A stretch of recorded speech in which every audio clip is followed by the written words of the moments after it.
পারবেন পারবেন। ডিমের খোসা।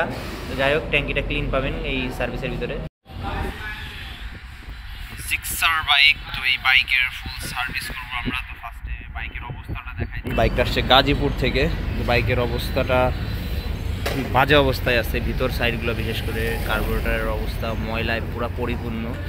চ্যাসিসের অবস্থাটাও ভালো না, চ্যাসিস এখান থেকে জং চলে আসছে, বিভিন্ন জায়গায় জং আসছে।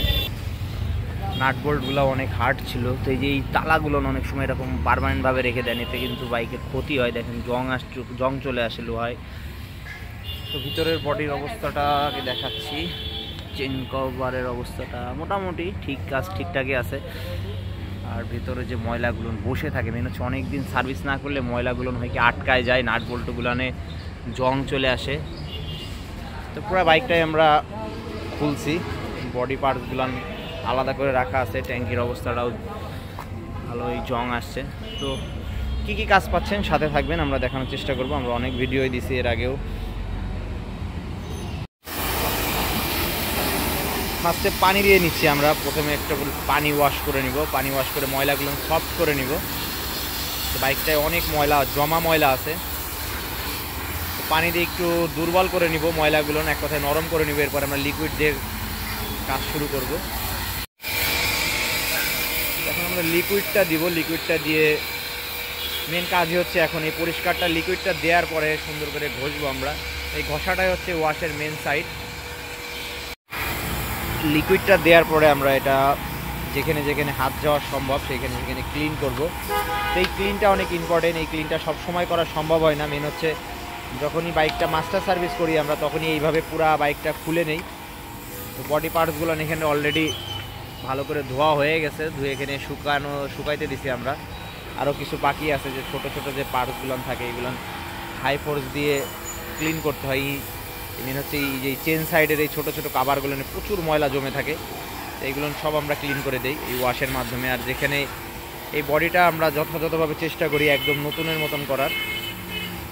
এই ওয়াশটাই আমাদের সময় লাগে।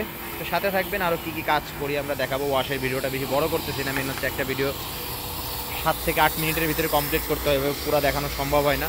তো আমরা পুরো বডিটাই এইভাবে ক্লিন করব, প্রত্যেকটা পার্টস এইভাবে ক্লিন করব। এরপরে ছোট ছোট যে কাজগুলো করব দেখাবো, সাথে থাকবেন। তো বডি পার্টসটা এইটা ওয়াশ করতে প্রায় 1-1.5 ঘন্টার বেশি সময় লাগে। তো প্রত্যেকটা পার্টস কিন্তু আমরা এইভাবে ক্লিন করে শুকাই দিই। তো এটা ক্লিন করা হয়ে গেলে আমরা সেটিংয়ে যাব। ট্যাঙ্কির বাইরেটা আগে আমরা ক্লিন করে নিচ্ছি, এরপরে আমরা ফুয়েলটা ফেলে দিয়ে ফুয়েলটা ক্লিন করব। আর বডিটা মোটামুটি কাজ প্রায় শেষের দিকেই, ওয়াশের কাজটা। তো ওয়াশে অনেকটা সময় লাগে আমাদের। 30,000 কিলোমিটার চলছে বাইকটা। ফার্স্ট টাইম কার্বোরেটরটা ক্লিন করতেছি। এটা হচ্ছে জিক্সারের মাস্টার সার্ভিস চলতেছে। তো আমরা কার্বোরেটরটা ক্লিন করে দেই। তো আউটসাইডটাকে ক্লিন করবো, এরপরে ইনসাইড দেখব। আউটসাইডে মেন হচ্ছে এটা হচ্ছে সবিপুরের বাইক। তো এই সাইডে একটু ধুলা ময়লা বেশি থাকে, ইট ভাটার অঞ্চল আরও লাল মাটির অঞ্চল। তো এই সাইডের ময়লাটা একটু বেশি আটকায়। তো আমরা আগে বাইরেটা ক্লিন করতেছি, এরপরে ভিতরটা দেখব। তো কার্বোরেটরটা তেমন একটা ময়লা নেই, তারপর আমরা এটা ক্লিন করে দিব। সার্ভিসের ভিতরে আপনারা এটা ক্লিনিং পাবেন। তো পিনগুলা এবং আমরা কার্বোরেটর পিস্টনটাও দেখব। পারবেন পারবেন। কার্বোরেটর পিস্টনটা দেখবো আমরা। ভাই গাড়িতে স্পিডে সমস্যা করে বড় ভাই? টপ স্পিডে যে কোনো সমস্যা করে? ঝাঁকুনি টাকুনি মারে? কার্বোরেটর পিস্টন খেয়ে গেছে গা। তো কার্বোরেটর পিস্টনটা খেয়ে গেছে, এর জন্য অনেক সময় টপ স্পিড এবং মাইলেজেও ডিস্টার্ব করবে। অনেক সময় দেখা যাচ্ছে এই স্পিডটা আটকায় যায় গাড়ি থেকে অনেক সময় দমও মারে এই কার্বোরেটর পিস্টনের জন্য। তো জিক্সার বাইকে এই প্রবলেমটা দেখা যায় কমন। এটা মাত্র 30,000 এই অবস্থা হয়ে গেছে। তো আমরা এটা ক্লিন করব। এটা ক্লিন করে একটু বসে ইঞ্জিন অয়েল দিয়ে আবার সেটিং করে দেব।